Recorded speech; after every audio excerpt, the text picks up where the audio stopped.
자, 2부 바로 진행을 해보도록 할 텐데요. 저희 3프로TV는 전 세계에 약 50여 분의 글로벌 통신원이 있습니다. 저희가 지금까지 만나뵌 분은 10분 정도, 10분 조금 넘게 만나뵙긴 했는데 정말 전 세계에서 계속 네. 이슈가 터지면 그 소식을 전해주기 위해서 기다리고 계십니다. 저는 사실 이 시간이 늘 기다려져요. 네. 왜냐면 우리가 언제 대만을 가고, 네. 언제 UAE를 가고, 아랍에미레이트 언제 가고, 정말 아르헨티나, 뭐 정말 많은 곳을 왔다 갔다 하니까. 그렇죠. 자, 오늘은 또 어떤 나라를 갈지 같이 보시면 좋을 것 같습니다. 자, 오늘은 인도를 향해 가보도록 하겠습니다. 인도 방갈로 통신원 이용우 통신원 연결돼 있습니다. 안녕하세요. 안녕하세요. 이용호입니다. 예, 안녕하세요. 안녕하세요. 현재 인도 방갈로 네네. 네, 자기소개 한번 부탁드릴게요. 네, 안녕하세요. 인도 방갈로르에서 자동차 부품 영업 업무를 하고 있는 이용호라고 합니다. 반갑습니다. 네, 반갑습니다.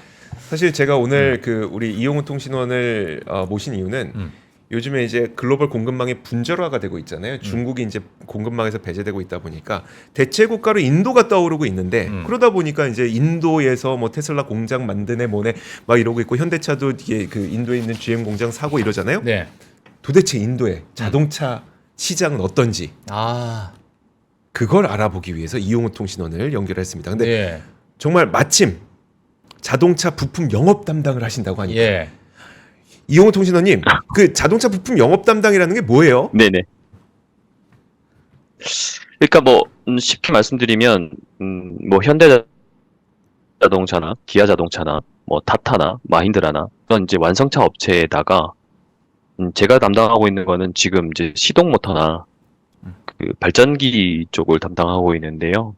그 이제 그 안에 들어가는 뭐 부품들 중에 저는 이제 그 현대자동차나 기아자동차 그리고 다른 완성차 업체에다가 시동 모터와 알터네이터 그러니까 발전기 그리고 뭐 EV 그 하이 볼티지 관련된 모터 뭐 이런 것들을 이제 뭐 프로모션하고 이제 세일즈를 하는 그런 업무를 하고 있습니다. 알겠습니다. 알겠습니다. 자, 그러면 이제 본격적인 이야기를 한번 해보도록 할 텐데 우리는 이제 뉴스로 인도의 자동차 시장에 대해서 뭐 소식을 듣긴 하지만 현지에 계시는 분들이 설명해 주시는 그 생생한 이야기는 못 들었거든요. 인도 자동차 시장은 어때요? 지금 현재 인도 자동차 시장은 정말 빠르게 늘고 있다는 게 느껴질 정도로 차량이 엄청 많습니다. 제가 살고 있는 지금 현재 바갈로 같은 경우도 차량이 도심에 들어가면 거의 뭐 움직일 수 없을 정도로 차량이 많은 상황이고요. 그리고 뭐 아시지만 지금 인도가 2023년 4월 유엔 산하기구의 발표에 의하면 지금 중국을 제치고 세계 1위 국가가 되었는데요. 뭐 아시겠지만 이런 1위 국가가 되기도 하고 그리고 이제 인구가 많이 늘어나다 보니까 차를 살 수 있는 그런 바잉 파워들이 엄청 많이 늘어나는 건 사실입니다. 그래서 이제 지금 현지에서는 네 계속 예, 말씀해 주세요. 네네. 그리고 이제 뭐 이제 그 상황이 되다 보니까 자동차도 이제 현대자동차나 뭐 기아자동차 똑같지만 지금 기아자동차는 3개월을 바꿔서 차량을 계속 만들고 있는 상황인 거고 현대자동차도 지금 금방 말씀하신 대로 지금 뭐 탈레가온에 있던 GM 공장을 인수를 한 다음에 지금 뭐 90만 대까지 2025년도에 90만 대까지 차량을 늘릴 계획을 가지고 있습니다. 그만큼 그 인도 시장은 지금 확장되는 게 사실이라고 저도 그렇게 생각하고 있습니다. 알겠습니다. 그냥 우리가 옛날에 그 중국 한창 발전할 때 야, 14억 인구한테 볼펜 하나씩만 팔아봐라. 이 논리가 되게 많았었잖아요. 근데 우리가 분명히 인도는 그렇게 접근하면 안 될 것 같거든요. 결국 중국에서도 우리가 그렇게 접근하면 안 된다는 것을 수없이 많이 느꼈고 요즘엔 더 크게 느끼고 있거든요. 예. 인도 자동차 시장을 이제 만약에 진출해야 된다고 생각했을 때 이미 진출해 있지만 그 어떤 식으로 바라봐야 됩니까? 네네. 인도 자동차 시장은요, 그러면? 실은 인도 시장은 금방 말씀하신 대로 뭐 장점과 단점이 같이 있는 시장인데요. 뭐 장점으로 얘기한다고 하면 14억 인구가 있는 나라이기 동시에 예를 들면 지금 평균 인구 이제 나이 인구가 25살 뭐 이 정도 그러니까 엄청 엄청 어립니다. 그리고 그러다 보니까 14억 인구가 계속 이제 일을 할 수 있는 상황인 거죠, 계속. 이제 그렇다 보니까 바잉 파워나 이런 것들을 이제 좋아지는 상황인 거고, 실제로 지금 차량이 보급되어 있는 뭐 숫자를 봤을 때는 한 8% 정도 수준밖에 되지는 않거든요. 이제 그런 상황인 건데, 반대로 얘기하면 한편으로는 인도 자동차 시장이 뭐 10년 동안 계속 큰 성장을 하긴 했지만, 제 개인적으로 생각에는 좀 신중하게 접근하는 게 맞다고 생각합니다. 왜 그러냐면 지금 제일 중요한 거는 이제 허가가 엄청나게 필요한 나라입니다. 인도가 기본적으로 뭔가 사업을 하기 위해서는 인도가 그 사업을 가지고 뭔가 사업권을 가지고 뭐 여러 가지 제재를 가한다던가 뭐 이런 부분들도 있고, 그리고 뭐 정치적 성향에 따라서 뭐 정책이 바뀐다던가 뭐 그런 부분도 분명히 있고요. 그리고 또 한편으로는 시장이 크긴 하지만 인프라가 그렇게 따라오질 못합니다. 그러다 보니까 인프라가 점점 더디게 개발이 되다 보니까 거기서 발생하는 예를 들면 저 같은 경우도 실제로 예를 들면 차량을 이제 기사가 왔다 갔다 하긴 하지만 움푹움푹 패인 그런 것들도 많고, 그리고 유실된 인도 투자들이 쉽지만은 않은, 그러니까 실제로 2021년 포드가 사업을 접고 나가는 것처럼 그렇게 쉽지만은 않은 그런 상황입니다. 규제가 굉장히 좀 많고 정책 변화도 상당히 많은 국가가 인도군요. 네. 그렇습니다. 알겠습니다. 자, 그러면은 사실 이제 문제가 저는 이제 개인적으로 좀 궁금한 게 있어요. 지금 그 인도가 어찌 보면 인프라가 좀 안 되어 있다 보니까 네. 혹시 인도 사람이 네네. 특정하게 좋아하는 차종이 따로 있습니까? 일단 이제 소득 수준이 생각보다 인도 친구들이 그렇게 높지가 않습니다. 예를 들면 기본적으로 주변에 볼 수 있는, 그러니까 예를 들면 대기업에 다니거나 기아 자동차에 다닌다고 하더라도 1년 연봉이 1,600만이 넘지를 않습니다. 그러다 보니까 차량을 살 때 가장 중요하게 생각하는 부분이 가격이고요. 그리고 가성비고, 그리고 세금이 적게 나오는 그런 차량들이 주로 팔리고 있습니다. 예를 들면 지금 가장 많이 팔리는 차량이 2024년도에 가장 많이 팔린 슬라이드 1번을 잠깐만 띄워 주실 수 있을까요? 네. 네네. 지금 보시면 가장 2023년도에 가장 많이 팔린 차량이 마루티 수즈키 스위프트 차량인데요. 이 차량이 사실 1200cc가 넘지 않습니다. 그 이유는 뭐냐면 1200cc가 넘는 순간 지금 세금이 28% 더하기 1%에서 더 커지는 효과가 있다 보니까 대부분 사람들이 그 안에서 1200cc 미만인 차량들, 세금이 낮은 차량들, 그리고 예를 들면 자기가 접근할 수 있는 금액에서 조금 더 가성비가 있는 그 정도 레벨에서 지금 찾고 있습니다.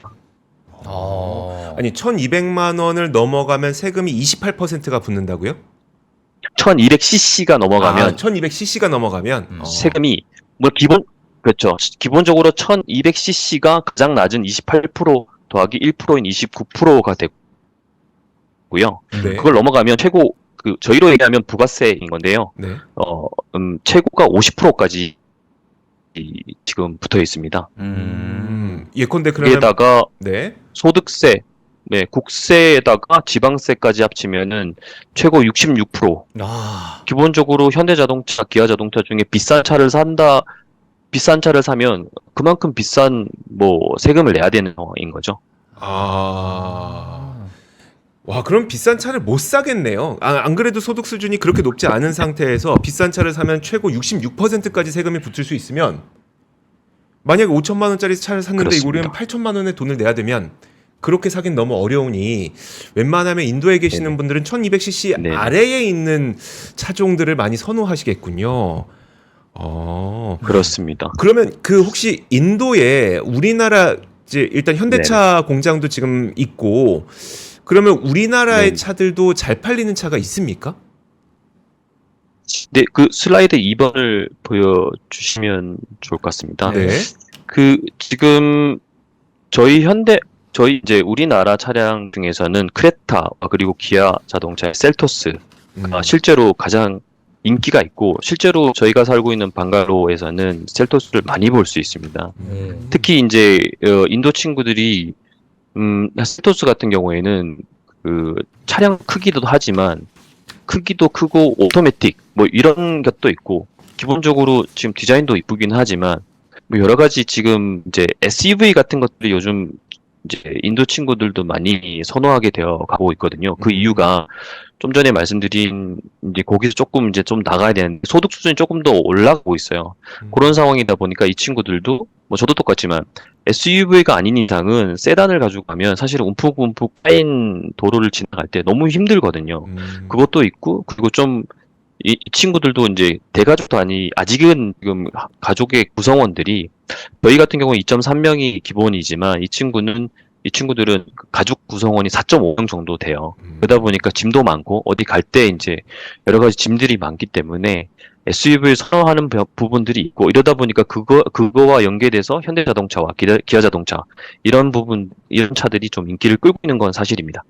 그런데 제가 지금 보니까 그 셀토스가 우리나라에서는 1600cc 내지 2000cc인데 그러면 아까 말씀하셨던 1200cc보다도 훨씬 큰 거잖아요. 그럼 굉장히 고급차입니까? 네. 그렇죠. 그렇습니다. 기본적으로 지금 말씀드린 지금 뭐 이제 마루티 수주기에 나오는 티아고나 이런 것들은 1000만 원 정도 선이라고 보면요. 그러니까 그 가격만 예를 들면 세금을 떼고 그러니까 세금을 고려하지 않고 한 1000만 원이라고 생각된다면 지금 셀토스나 크레타 같은 경우는 2000만 원. 뭐 요 정도. 그러니까 1000만 원이 더 비싼 그런 차량이라고 볼 수 있습니다. 예. 알겠습니다. 그러면은 지금 사실 모르겠어요. 지금 국가별 그 인지도를 보게 되면 1위가 이제 스즈키, 2위가 이제 현대잖아요. 현대 네. 기아. 네네. 예. 그리고 이제 3위가 네, 타타 그렇습니다. 모터스의 타타. 예. 이렇게 되어 있는데 사실 외국 기업이 만약에 네네. 그 인도로 들어갔을 때 그렇습니다. 여러 관세나 이런 것들을 고려했을 때는 상대적으로 비싸질 수밖에 없을 것 같고 네. 그렇다 보면은 많이 인도의 대다수의 사람들은 네. 사실 타타 모터스를 이용할 것 같은데 타타 모터스가 3위인 이유가 뭐 따로 있나요? 타타 모터스 따로 뭐 3위 이야기보다는 이제 기존에 있던 그 마루티 수주키와 합작을 하면서 뭐 디자인이라던가 이런 부분들이 이제 사실 마케팅을 잘했다고 저는 그렇게 생각하고 있거든요. 그리고 이제 아시겠지만 타타도 뭐 대우나 그리고 마인드라도 쌍용이나 이런 것 기술을 좀 가지고 오면서 그때부터 조금 올라가지 않았나 저는 개인적으로 그렇게 생각하고 있습니다. 예. 알겠습니다. 와, 인도는 아무래도 이제 가격적인 측면, 그러니까 소득 때문에 가격적인 측면도 고려해야 되지만 인프라, 즉 도로가 아직 많이 깔려 있지 않기 때문에 차종도 작은 차보다는 이제 좀 SUV 쪽으로 그렇게 전략 예. 차종을 만들어서 국내 기업들도 현지 공략을 좀 하고 있는 상태인 거군요. 예. 알겠습니다. 그렇습니다. 맞아. 그렇게 되면 네. 사실 이제 많은 이제 글로벌 기업들이 야 그냥 공장을 거기다 세우자 이렇게 아마 되잖아요 보통. 그러니까요. 최근에 이제 테슬라도 마찬가지로 이제 인도에다 공장 세우자라는 네. 이야기도 좀 있고. 자, 그래서 이 부분도 한번 제가 뭐 여쭤보고 싶긴 한데. 한번 여쭤볼게요. 예. 인도가 저희가 알기로는 굉장히 수입차에 대해서 악질적인 관세로 악명이 높거든요. 뭐 예를 들어 악질 수준이요? 수입차가 인도로 수입이 되려면 뭐 거의 70%에서 많게는 100%까지 관세를 붙인다는 거예요. 그러니까 100% 관세? 1억짜리 만약에 벤츠 E클래스다. 예. 수입하면 2억을 내야 된다는 거죠, 거기서는. 아. 이게 사실입니까, 이게? 사실은 말씀하신 것 더 훨씬 많습니다. 예를 들면 지금 기준이 되고 있는 제가 알아본 바는 6천만 원 선인데요. 6천만 원이 넘어가는 차를 예를 들면 인도에 가지고 온다고 했을 때 지금 금방 말씀드렸듯이 GST 저희로 얘기하면 부가세가 최고 50%에다가 지금 재산세, 곡세와 지방세를 합치면 11%지 않습니까? 네. 기본적으로 61%의 세금을 깔고 그리고 추가적으로 관세가 100%더 붙기 때문에 1억 원의 차를 만약에 구매한다고 했을 때 2억 6,600만 원이 되는 게 사실입니다. 아 진짜예요? 그러니까 네네, 그렇습니다. 세금 포함해서 거기에 제가 너무- 관세를 붙이는군요. 너무 궁금해서 사실은 네. 네 말씀해 주세요. 너무 네, 궁금하셔서요. 네. 그리고 가지고 올 때도 너무 궁금해서 제가 실제로 벤츠 매장을 가서 한번 물어봤어요. 네. 예. 그랬더니 제가 거짓말인 줄 알았지만 그게 사실이더라고요. 그리고 심지어 독일 현지에서 사서 CIF라고 하죠. 샀을 때 금액에다가 가지고 올 때 그리고 인슈어런스 보험까지 다 합쳐가지고 거기에다가 관세를 100% 때리기 때문에 금액은 상당히 아까 말씀드린 것보다 더 많아질 수 있습니다. 야, 그러니까 돈 이게- 진짜 열심히 벌어가지고 외제차 하나 딱 끌고 갔는데 네. 기름을 못 넣겠네. 세금으로 다 떼어가가지고. 와 그러니까. 야, 그러니까 이게 그러면 사실 현지에서 지금 자동차와 관련된 업무를 하고 계시니까 이야기를 듣다 보면 해외에서 인도로 수출하는 그러니까 자동차를 수출하는 것도 상당히 이건 장벽이 높고 현지에서도 뭐 관세라든지 이런 것 때문에 장벽이 상당히 높은 것 같은데 현지에서 실제로 일하실 때 어려움이 많으세요?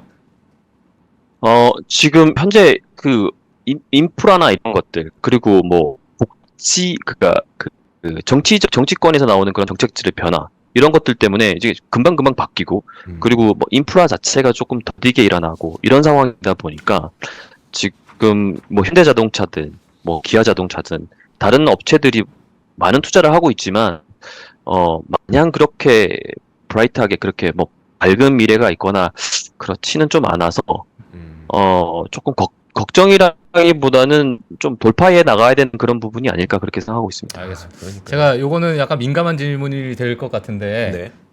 사실 지금 이용우 통신원님께서 자동차 부품 영업 담당이시다 보니까 관련돼서 제가 그냥 정말 궁금해서 여쭤보는 건데요.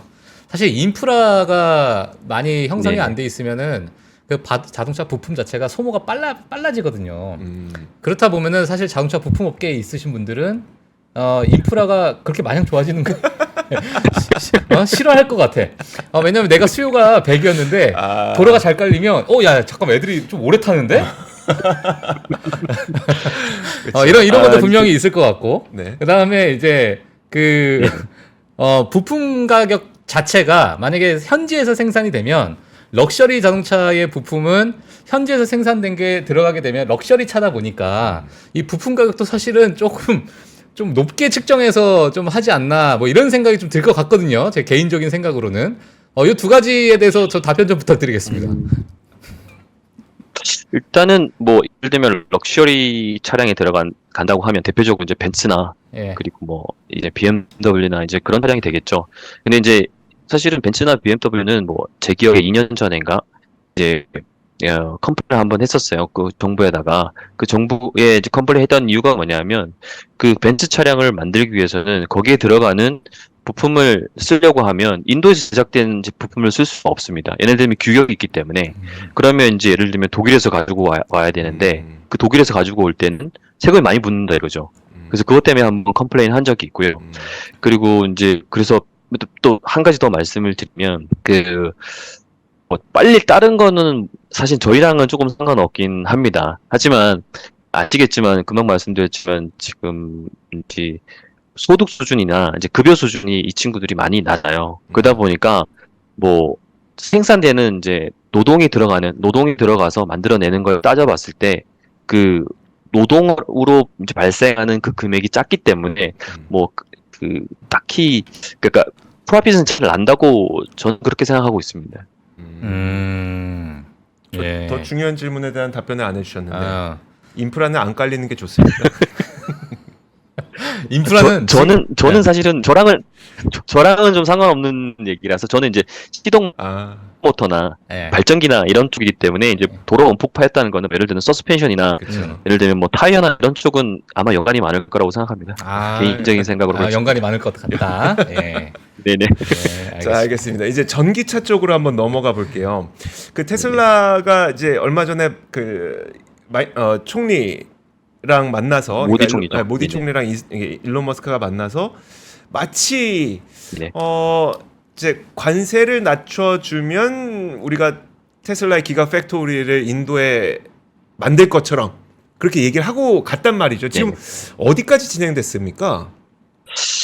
사실은 뭐 지금 며칠 전에 나온 로이터 통신에 의하면은 2월 6일 날 나왔네요. 그 인도 정부는 엘런 머스크의 테슬라가 현지에다 전기기차 생산 공장을 만들 수 있도록 계속 그렇게 협상을 진행할 거다는 그런 뉴스를 내보냈는데요. 제 개인적인 생각은 아마 테슬라 일론 머스크는 아무 관심이 없지 않을까. 제 개인적인 생각입니다. 그냥 인도 정부에서 일론 머스크에게 일방적으로 나 여기 있어. 그런 구애 메시지를 보낸 게 아닌가. 지금 사실 알고 보면 작년 11월 달이든 거기 나와서 불가능하다. 관세를 낮추는 건 불가능하다고 벌써 밝혔기 때문에 그 이후로 그리고 예전부터 테슬라와 인도 사이에 많은 협상들이 있었습니다. 근데 사실은 지금은 좀 더 지켜봐야 되는 상황인 거고 그게 좀 될 거냐 라는 의구심들이 상당히 지금 깔려 있습니다. 아, 사실 근데 저는 좀 이 뉴스를 보면서도 약간 의아했던 게 뭐였었냐면 테슬라의 공장을 인도에 세운다는 거는 관세를 피하기 위함인데 무슨 관세를 인하해 줄 것을 테슬라에선 요청한 건지 그 부분에 대해서 혹시 네네. 좀 잘 알려져 있는 게 있을까요? 금방 예를 들면 이런 거죠. 지금 금방 말씀드렸죠. 수입차를 수입했을 때 전기차 똑같습니다. 음. 70%에서 100%의 관세를 줘야지 수입을 할 수 있습니다. 테슬라 역시 똑같습니다. 그렇기 때문에 그 수입 관세, 지금 70%에서 100% 사이를 지금 과징하는 그 관세를 15%로 낮춰달라. 아. 그러면 내가 테스트 벤치로 인도에서 팔아보고 잘 팔리면 공장을 거기다 지어볼게. 라는 게 이제 테슬라 쪽의 요청 사항이었습니다. 역시 똑똑해. 네. 일단 팔고 일단 팔아보고 테스트했는데 결과가 안 좋습니다. 못 찍겠네요. 그렇지. 네네. 역시. 와, 인도에서도 근데 그렇게 받아주지는 않겠죠. 그렇죠.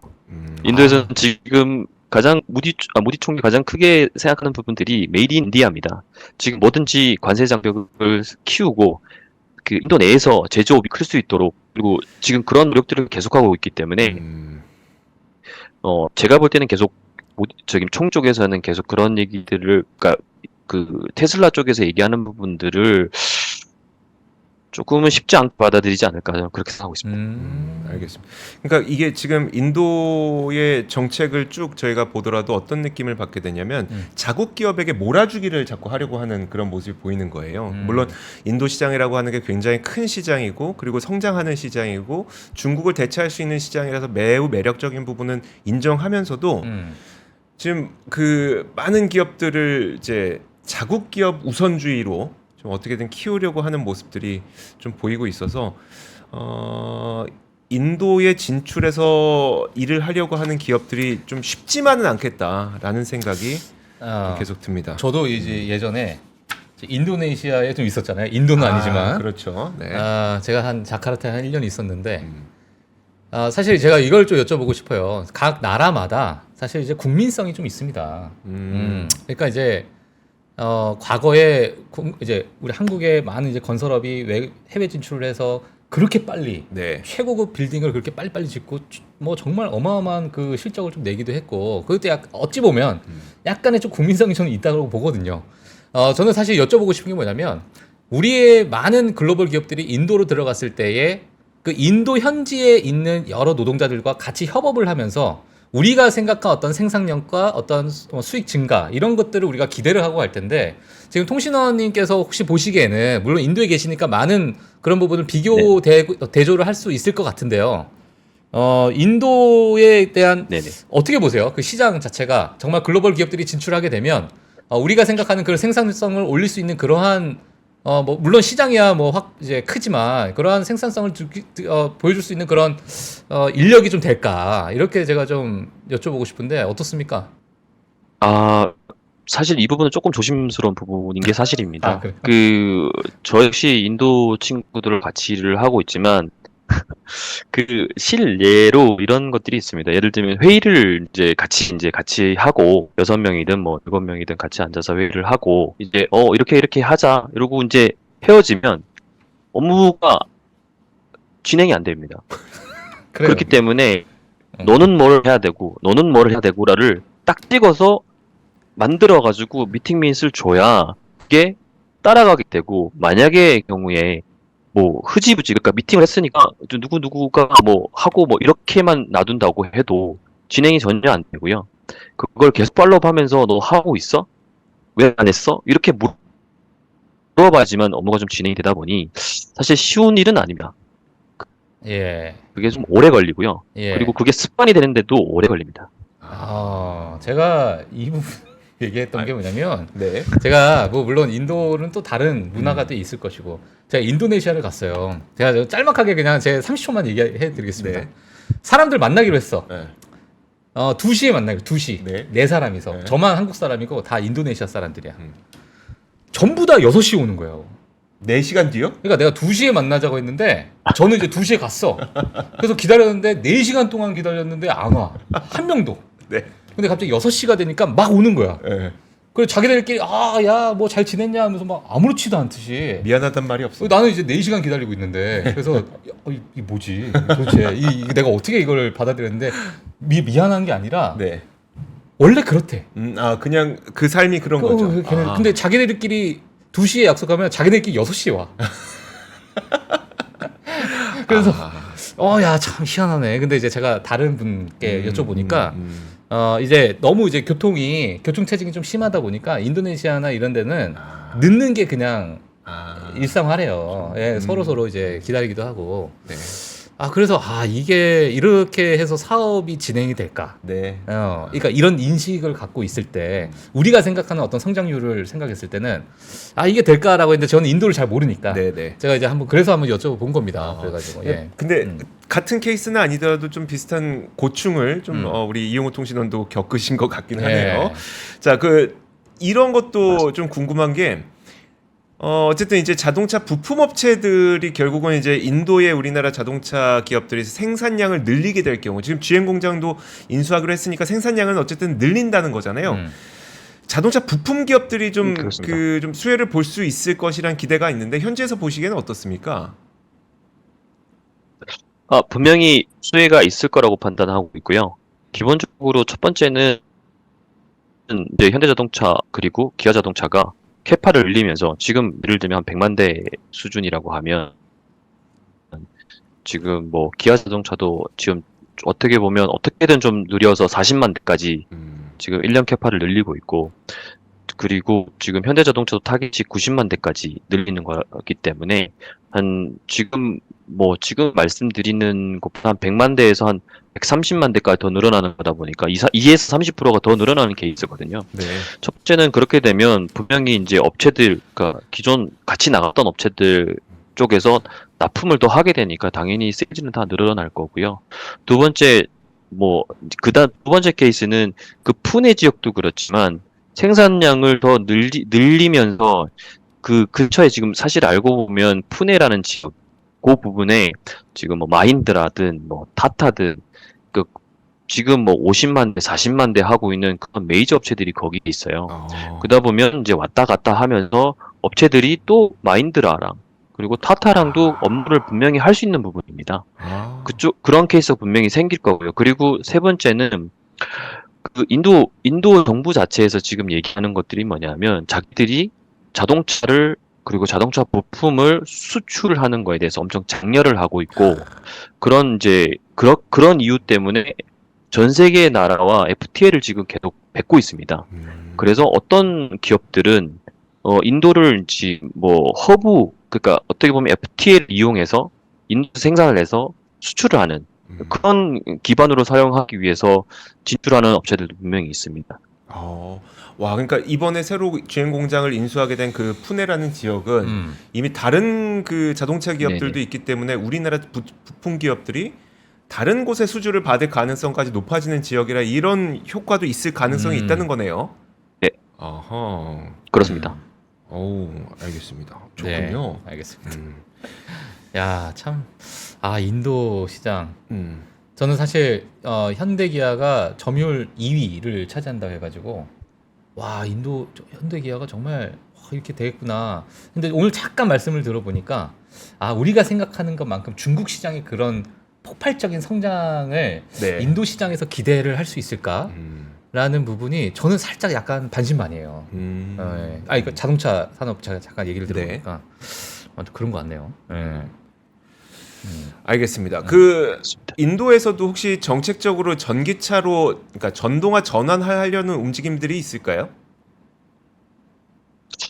분명히 있습니다. 지금 뭐 간단하게 말씀드리면 이제 2023년 기준으로 거의 90만 대 가까이를 팔았는데, 근데 그 중에 대부분이 이륜차이긴 합니다. 그런데 이제 의미 있는 성장이라고 본다고 하면 작년에 이제 타타 이제 차 쪽에서 한 6만 대 정도를, 이제 전체 시장은 사실 얼마 안 돼요. 작년에 팔았던 뭐 대수가 한 8만 대 가까이 정도 되는데 아주 소량이죠. 아직 이제 시작하는 단계고 전기 승용차는. 하지만 8만 대인 작년 기록에서 지금 인도 정부에서 얘기하는 거는 2030년에 150만 대까지 늘리겠다라는 타겟을 가지고 있고, 실제로 그걸 위해서 여러 가지 지금 지원들을 진행하고 있습니다. 실제로 저번 달에 이제 타타 컨퍼런스 같은 것들을 참여해 보면 그쪽에서 얘기하는 것들은 지금 물론 2024년 2월이면 FAM이라고 FAM이라는 제도가 이제 인센티브, 전기차를 샀을 때 발생하는 그런 인센티브가 이제 더 이상 이제 발생하지는 않는데, 서포트가 되지는 않는데, 그거를 이제 끊음에도 불구하고 타타 그룹에서는 충분히 지금 경쟁력이 있다, 분명히 할 수 있다, 이런 얘기들을 하고 있습니다. 예. 그리고 가격적인 측면에서 무엇보다도 지금 예를 들면 뭐 타타 작은 차량입니다. 뭐 티아고 이런 것들은 사실 알고 보면 1,100만 원 정도 수준이거든요. 전기차가. 네. 그랬을 때 뭐 발생하는 5%의 GST, 그러니까 부가세를 얻는다고 하더라도 뭐 사실 알고 보면 전기차를 사는 금액이 저희랑처럼 그렇게 막 차이가 나는 것보다는 거의 동등하거나 더 싼 경우도 있다고 볼 수 있습니다. 그렇기 때문에 전기차가 매력적인 건 사실입니다. 하지만 뭐 2030년대까지 이제 100만 대를 예를 들면은 목표를 갖고 있다. 네네. 150만 대 목표를 네네. 갖고 있다라는 것은 지금의 어떤 정부 차원의 투자, 네. 어떻게 진짜 인프라를 구축할지를 지켜봐야 그게 또 방향성이 좀 잡혀지겠네요. 사실은 그렇습니다. 지금 2024년 그리고 2025년 지금 사실은 정부도 드라이브를 걸고 있지만 현대자동차 그리고 기아자동차 뭐 다른 타타 자동차들도 지금 엄청 전력 질주를 하고 있는 상황입니다. 그래서 제가 볼 때는 올해 내년 뭐 늦는다고 하면 내후년까지 정말 투자가 인도 정부가 기대하는 만큼 투자가 일어나야 실제로 그 이후에 전기차가 폭발적으로 늘어나지 않을까. 지금 작년에 발생했던 8만 대에서 지금 거진 뭐 한 10배가 늘어나는 그런 상황이 되어야 되는데요.